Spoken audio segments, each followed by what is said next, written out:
Yes, yes, sir. It's a boy. Elzenitho. Good morning, good afternoon, good evening, depending on where you're watching this video from and when you're watching this video. And yeah, compliments of the season. Merry Christmas in arrears and Happy New Year in advance. So yeah, there's this plan I have right for February, and the plan is to have a 28-day design challenge, right? Because I know January we are trying to still get ourselves balance and all that. So for February, we are going to be having a 28-day design challenge, right? For 28 days, we are going to divide it into four weeks. That's 7 days for different kind of design.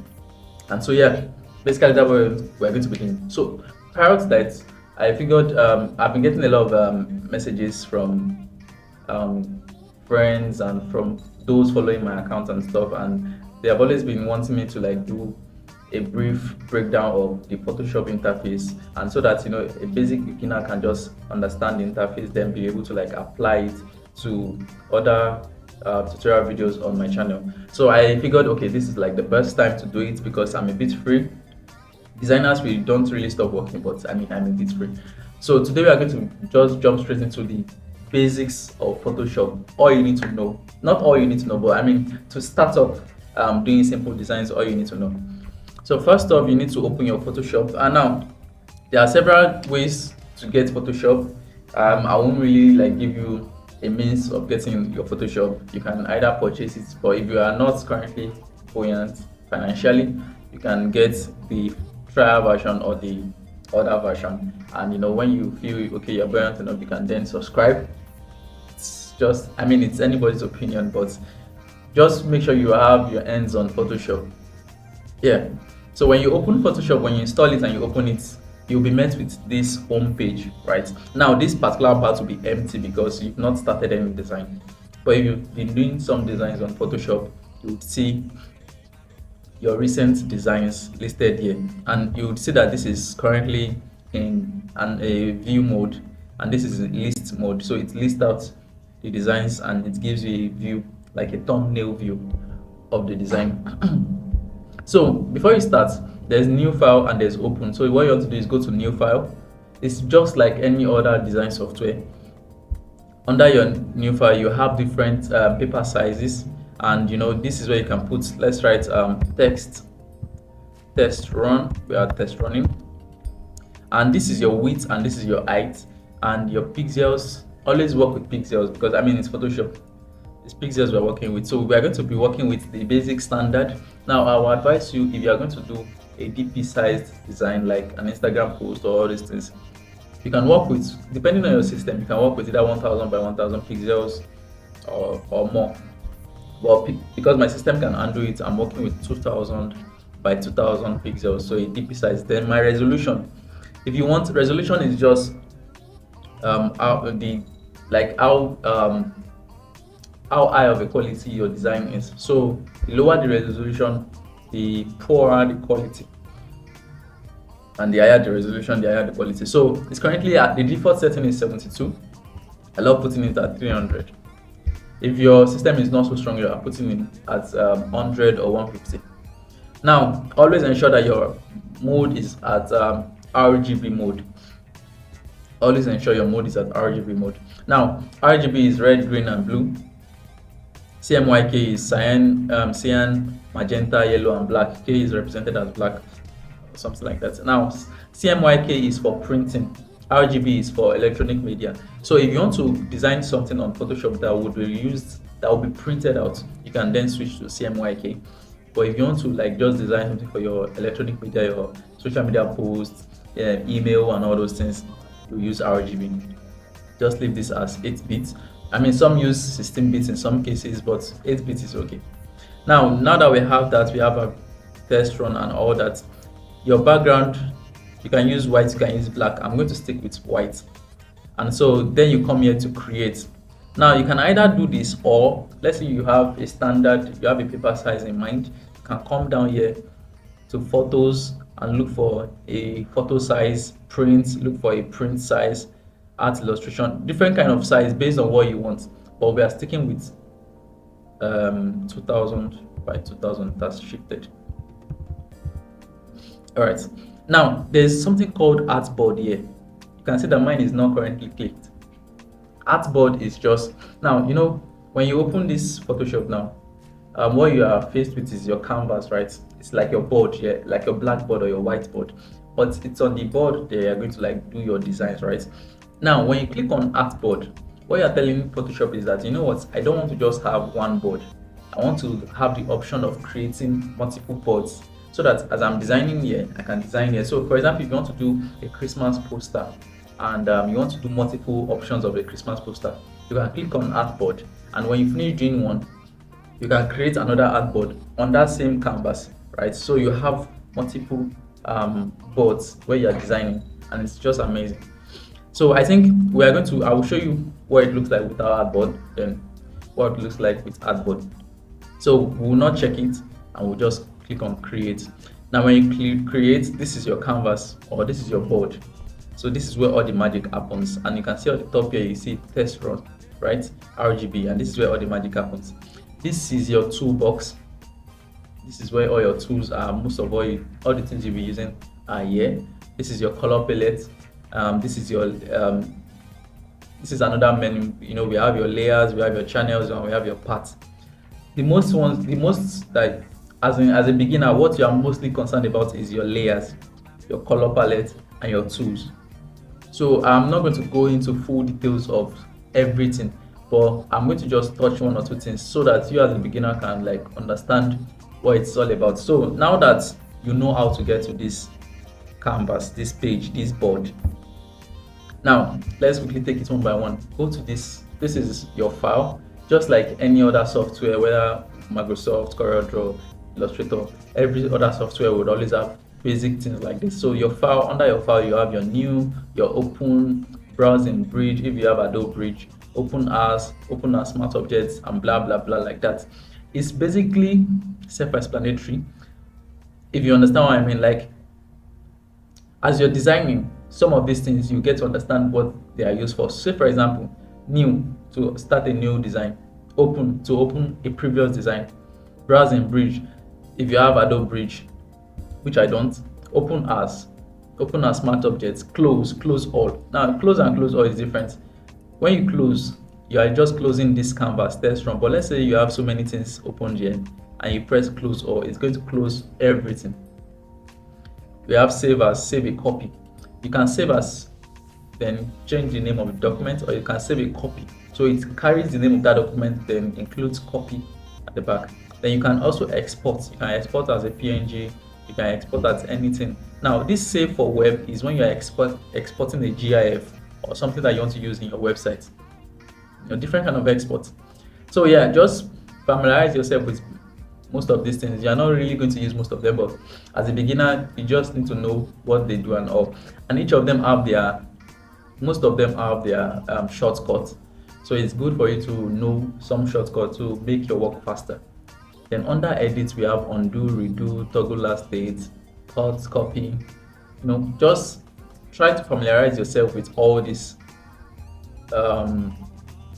functions, right? We have cut, copy merge. Most of these things, it's not everything you would always use, right? But you use some of them. Especially when you start designing. When you start designing, you use all this fill, stroke, content aware, perspective warp, and all this. I will show you towards as we continue, I'll show you what they do.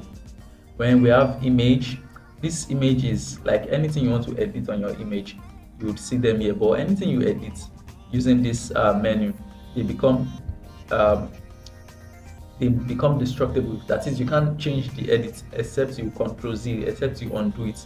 Unlike here, where you use your adjustment layer. I'll get back to that. But yeah, your edit, your image, you can change it from RGB to CMYK. You can adjust your image. You can, then this is your layer, this is your type, and all that. All these ones, as you design, you get to know them one by one. And so that's why I said this is just to explain the interface, and such that when you understand the interface, when you go straight into other video tutorials I have done, you will be able to understand what we are doing. So just like that. Now let's come straight to the toolbox. For the toolbox, the first thing there is what? The move tool. Now I'm going to drag in an image. I'm going to drag in an image, right? This image. So we just drag it in. Now let's reduce the size. So we are going to use this image as a sample. Now when you drag in an image, it is dragged in as a smart object. Just leave that as it is. Now the first tool is called move tool. Your move tool moves things around. Simple. I don't need to even overemphasize this. The next one is called your artboard tool. Now your artboard tool, like I mentioned earlier that this is one artboard, this is a board, a canvas. So let's say you want to create another canvas, you can then come to your artboard tool, then draw out another canvas like so and paste it, and automatically you see we have this artboard. But the reason why it has deleted the first one is because we did not check the artboard option there. So any artboard I create, automatically you can see. Now assuming we check the artboard there, it won't necessarily delete this first one we have. But I mean, it helps you in creating multiple artboards. Then you can start designing each of them. But we don't want that. Let's go back. It's just to show you what that does. So let's choose our move tool. Remember, move tool. Then artboard tool is to create new artboard or new canvas. Then the next one is your marquee tool. So we have rectangular marquee, elliptical. Everything, they do the same thing but in different form. So let's choose, I'm going to explain just one, rectangular marquee. Now when you choose rectangular marquee and you select one part of this, if you remove it, excuse me, now let's say you select one part of it, let's now take our brush.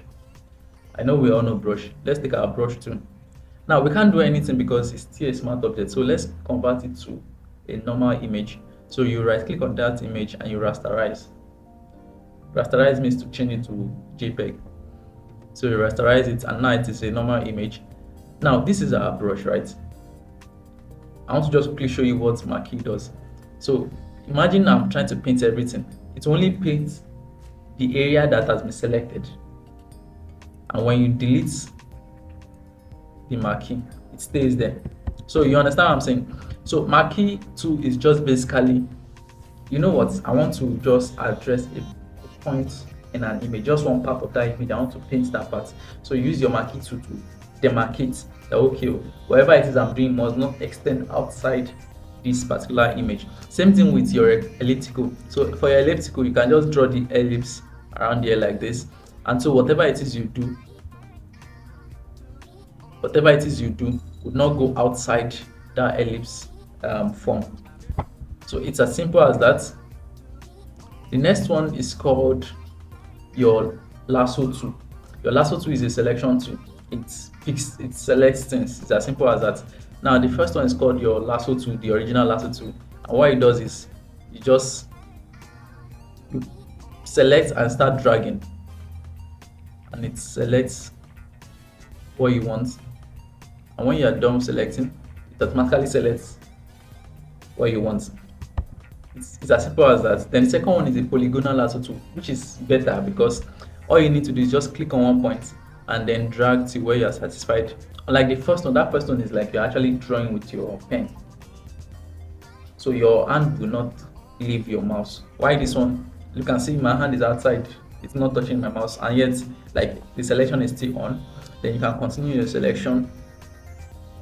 You can see, continue your selection, and when you are done, just double click, automatically select, this is better than the first one. The first one you have to draw out the selection, which is a lot of work. I mean, it's hard, especially if your hands are not so firm like a sniper. So yeah, the select. The last one is called magnetic lasso tool. Magnetic lasso tool is similar to the second one, but it's easier because when you click on it, it uses magnets to just, like, I'm not doing anything, it's just using magnets to just merge, like to just pick the shape. How do I explain it? Okay, just like venom. That's the only explanation I can give. When you put venom, when venom lands on your hand, it starts moving.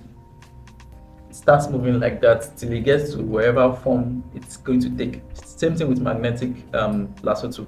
When you click on magnetic lasso tool, it starts moving till you move it around the form you want and it selects itself. And that's another beautiful part of lasso tool. The next one is called your another selection tool. We have object selection tool, quick selection tool, and magic wand. Object selection tool, yeah, it functions in two ways. You can either use your lasso tool and you just, sorry for the noise, you just select like this, and the moment you select, it automatically selects the form of the rectangle that we are seeing, and it doesn't pick the external white background. It looks for the nearest form or the nearest subject in that selection, and it automatically picks it. Sorry for the noise. Yeah, that's what you get staying in Nigeria with neighbors and stuff. So just let's have it load and you'll see what I'm talking about. All right, as you can see, it has automatically selected the Google Play icon. Now, another part of this object selection tool is this. All you just need to do is just take your mouse and hover. You can see just hover around a subject, and it will tell you that there's a potential subject here that can be selected. Do you want me to select it? And when you press it, it automatically selects it, and that's a very beautiful thing as well. But I won't do that because it takes time to load. Now the second one is called quick selection tool. Now let me remove this. Go to your select, deselect. Our quick selection tool, all you just need to do is take your mouse and just click around those parts that you want to select. Just keep clicking around, and that's it. Very simple, straightforward. That's your quick selection tool. So I'm going to go to my select. Now you can see the function of all this menu. I go back to my select and you press deselect. Now under deselect, you can see the shortcut is called Ctrl D. So let's say I don't want to use that, I will just press Ctrl D and it's deselect. Now the last one is called your magic wand. Just like it implies, all you just need to do is select and it automatically picks. But it's usually not perfect, especially when you have a lot of things going on, and I don't like it. So I think I just don't like it. So that's your magic wand. So you either use your object selection, quick selection as a beginner. Don't use magic wand, it's a lot of stress. As much as it might seem like less stressful, it's actually a lot of work. So yeah, now the next one is what we call our crop tool. I don't need to explain this. Just like your normal crop tool, it crops images. It's as simple as that. So let me just explain. So it crops it like this, and you press enter and look at it. It's cropped. It's as simple as that. Now under crop, we have perspective crop, slice tool, slice select tool. But because of time, I will not brush through all this. But they all do the same thing. They all cut out some parts of the image. So you can, I mean, it won't be wise of me to just explain everything without having you go through Photoshop to test out some things. So you just do that yourself. Now the next one is called your frame tool. You can, I mean, also I must say also, like if you're using Photoshop 2022, 2021, and 2020, it's very easy for for you to like get information on the particular tool you're about to use. So for this frame tool, you can see if you just hover your mouse around it, you can see it creates placeholder frames for images. So let me just explain what that is. So let's say you want to select this apple. The moment you select this apple, you can see that selected it, right? You press enter. Now what it does is this. If you are bringing in another image, right? Let me bring in this image.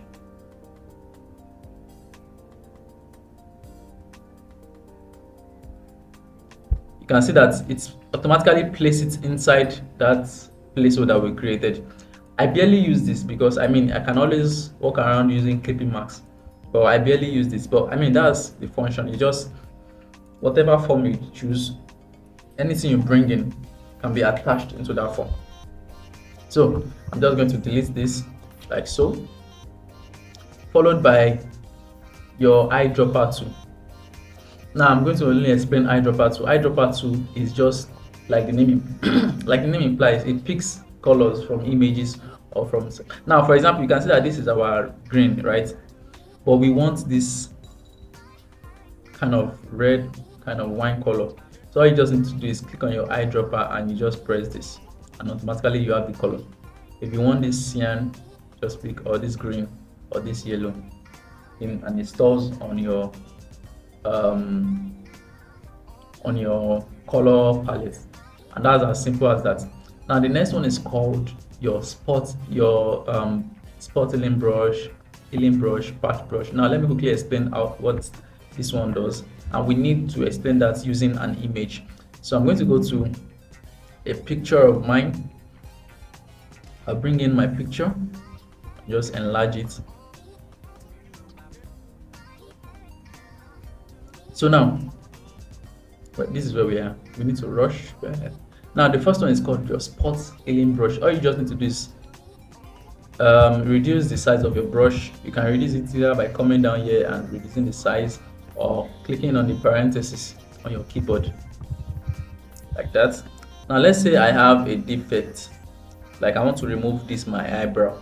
All you just need to do is just draw your brush like this, and automatically it removes it. Simple.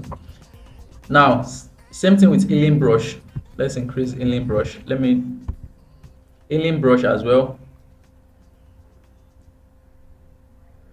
Alt. So then we just pick it. Now what this one does is this. The first one, spot healing, you just have to like take your brush and spread across what you want to remove, and it removes it from your face, whether it is pimple or boil, anything. Photographers use this a lot. Now healing brush, you have to first hold down Alt. When you hold down Alt, select a part of the skin that you want to copy. Click on the part of the skin, then using that texture of that skin, you'll be able to place, like just brush this across like so. That's what healing brush does. I think is fully explained. Then we have patch tool. Patch tool, what you do is, what patch tool is, just like the name implies, patch. You want to patch a place. So the first thing you want to do is you pick what you want to remove. When you pick it, then you now take it to the part of the skin that you want to replace. So you just drag it to part of the skin and it automatically patches it. And that's basically what that does. Select. Then we have content aware move, and we have red eye tool. Now these two, you can do that, check out that on your own. I'm trying to like work with time, so this tutorial does not go too long. Then we have brush tool, pencil tool, mixer tool, color replacement. You can check this on your own, but it's as simple as it is. This is your brush tool. We have different kind of brush. You can download brush tools, you can download brushes online, free brushes online. So I'm currently using size 30, size 90 with hardness of 0. So if I paint across, you can see my brush. It's whatever it is I want to do, it will do. And basically that's what brush does. And for pencil as well, you increase the amount of your pencil. You draw your pencil. Now for those that do cartoon design, like you want to turn yourself into cartoon, you use this pencil a lot. And so that's basically it. Now there's what we call clone. I'm just going to explain the first one, which is clone stamp. Now clone stamp, what it does is this. Just like patch, just like what's it called, healing brush. Clone stamp works like healing brush, and what it does is this. You go to a particular part, reduce the size. You go to a particular part that you want to clone. So you press down Alt. You can see that it's the same thing like healing brush. So press down Alt and select the skin that you want to clone, and go to the part where you want to delete and just clone it like that. That's basically what it does. So I'm rushing now. Now the next one is your history brush. History brush is just to bring back the previous thing you did. It's as simple as that. So I will not spend so much time on that. But history brush, like the previous brush you used, bringing it back. Now we have your eraser tool, background eraser, and magic eraser. Your eraser tool, just like it implies, to erase things. Yes. Now your background eraser. Background eraser, this is what it does. You know this is a background. So when you click on this, it just remove the background. That's that. And the last one is called your magic eraser. Magic eraser automatically removes the subject from the background. So when you click on magic eraser like so, it removes the background automatically, but it can be very, very dicey because look at, part of my clothes has been removed as well because they are similar to the background, and so you don't want that. Anyways, let's continue. Then under the next one is called your gradient tool, your paint bucket tool, and your 3D drop material. 3D material drop. So your gradient tool just adds gradients. It's as simple as that to any image you have. So it's best to create a new layer. To create a new layer, you come here, create a new layer, and you put your gradients, so it doesn't affect your image. You can apply whatever it is you want to apply. So we need to quickly come down to this part before you guys get confused. But I know, I mean, those that are already used to this, they know what I'm talking about. So that's gradients. For paint bucket, what it does is, this is yellow. You want to paint this background, you just click on it and it paints the background. It's not always effective. Look at, that's painted some of my clothes as well. Now let's leave that. Let's come to blur, shaping, and smudge. I won't explain this too much. Blur, just like it implies, it blurs out some part, like it just blurs your image. Shaping, it shapens your image. So it shapens your image. Let's increase the strength to 100. You can see that the image is already shaping. Now it's taking a bit of time because it just takes a lot of work. So if you increase it to 100 and you press your shaping, it will shape. You can see it's, look at the difference between this and this. So lastly, smudge. Smudge, just like the name implies, like paintbrush, but your body is a paint or your image is a paint. So it's like just tries to blend textures together. So if you look at now, you can see what I'm doing. This one is too much though, but I just want to show you the power of smudge. It's just like a brush trying to like blend things together. If you don't do it properly, it can destroy your image. But yeah, just to help you understand what it does, we have dodge, burn, and sponge. Dodge is to brighten up a place. You can see it's brightening it up. But please don't use this for image brightening. There are better ways to do this. This doesn't make sense. I barely use this dodge. Burn, I use burn once in a while, but I don't use it anymore because there are better ways to add darkness or shadow. So burn is just the opposite of dodge. It has, dark shades, or it darkens particular area, but too much of it start making it look reddish, which you don't want. So just stay off all these ones if you want to enjoy your design. Just stay off them. Sponge as well, it's like give it this kind of monochromic, it removes color kind of. Sponge washouts, when you apply sponge to your face, it washouts all those things that are not supposed to be there. So those colors, it removes them. Now let's leave that. Let's go to the last. This is going to be the last that I will explain because the rest are simple. The last one is called your pen tool. We have your free form pen, content aware, blah blah blah. I'll only explain the pen tool.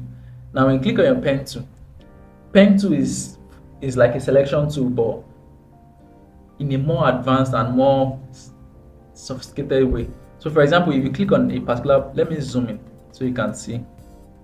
So picking your pen tool, if you click on this, then you can just click on the next place, and holding your mouse, you can then turn it any way you want to turn it. You can see I'm still holding my mouse, so I'm just going to turn it slightly. Click on this, go here, turn it slightly like this. So if you do digital art, you're going to be using this a lot. You're going to be doing this a lot. So it makes work very easy. For also sometimes you use it for selection, because let's say you've selected this part of the body.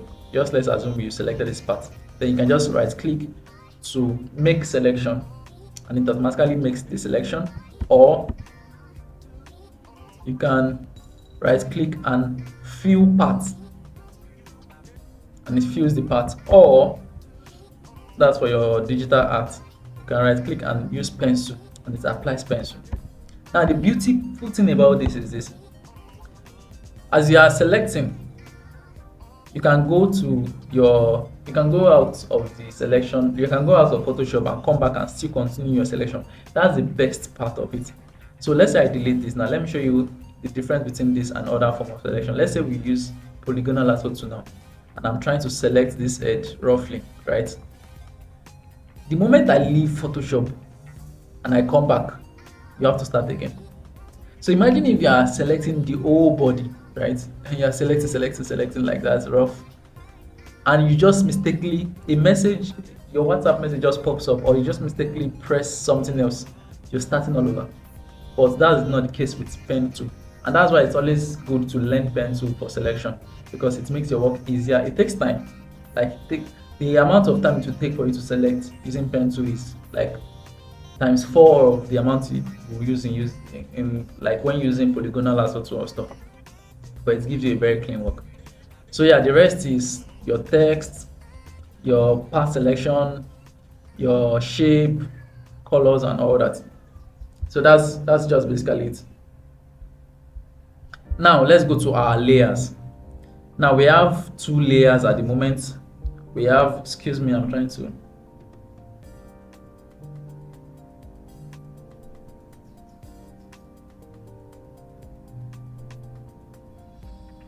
Okay.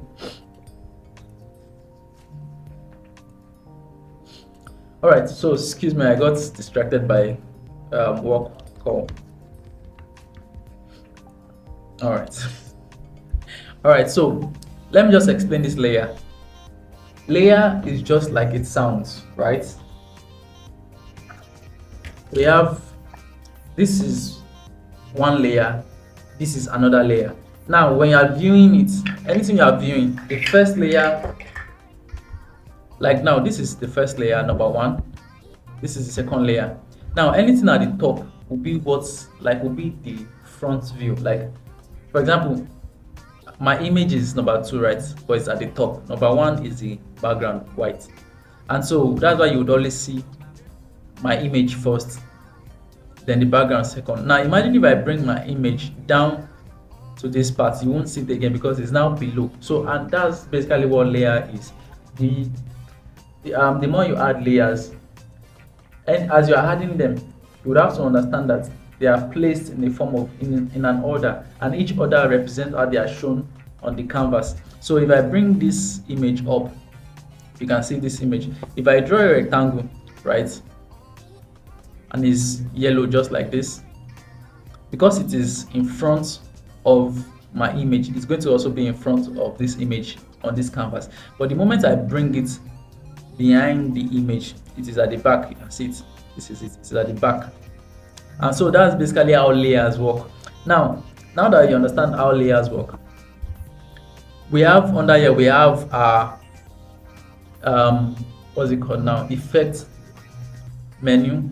We have our layer mask menu. We have our adjustment layer menu. We have group menu, our group icon, new layer, and delete. So I'll take it one by one. So let's say this is my image, right?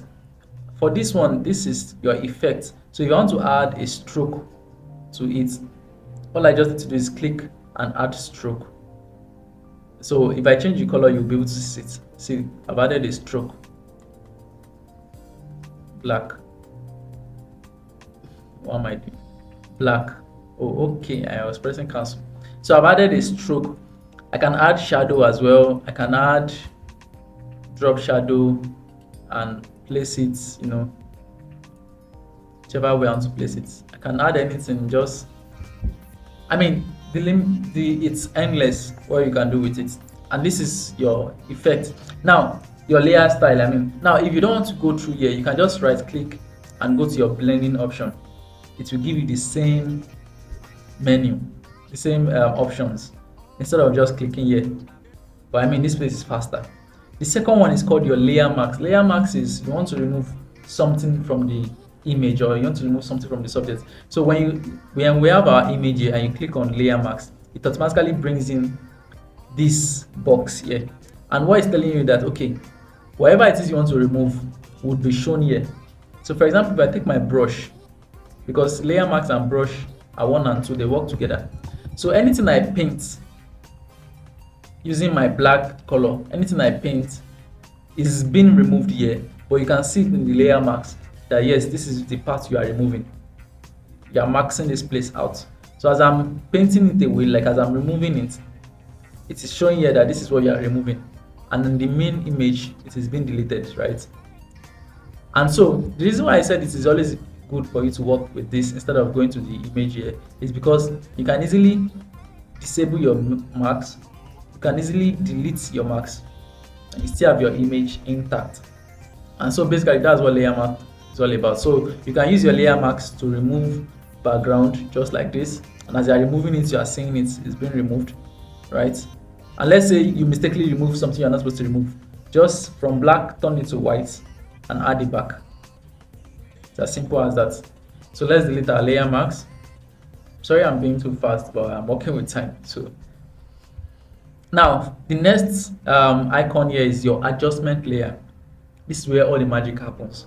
Under your adjustment layer, we have solid color, gradients, pattern, brightness. I will not take everything one by one. I would want you to please go and take them one by one by yourself. But let's talk about, we are going to pick one from here, one from here, one from here, one from here. So the first one is your solid color. The moment you press solid color, you can see we have here our color fill. And all you just need to do is select the color you want and press OK. And now we have a solid color in front of the image. Right? Now, there's what we call our style here. It is currently on normal.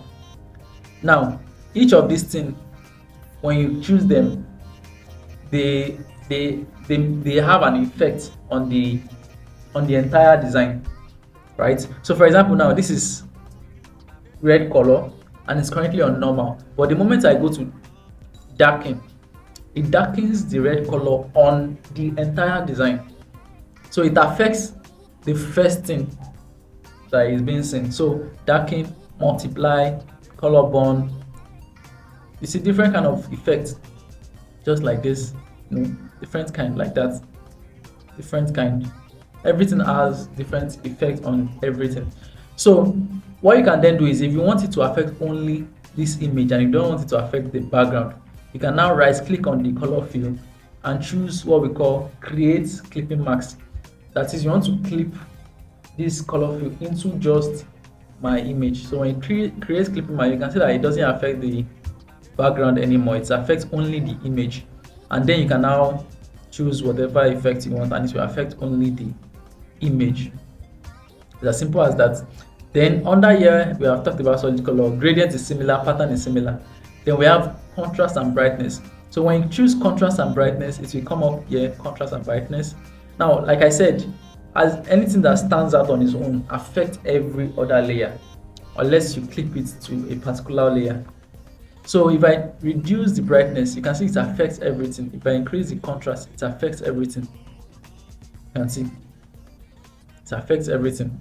Now if I clip it to just the image, you can see it doesn't affect everything, it only affects the image.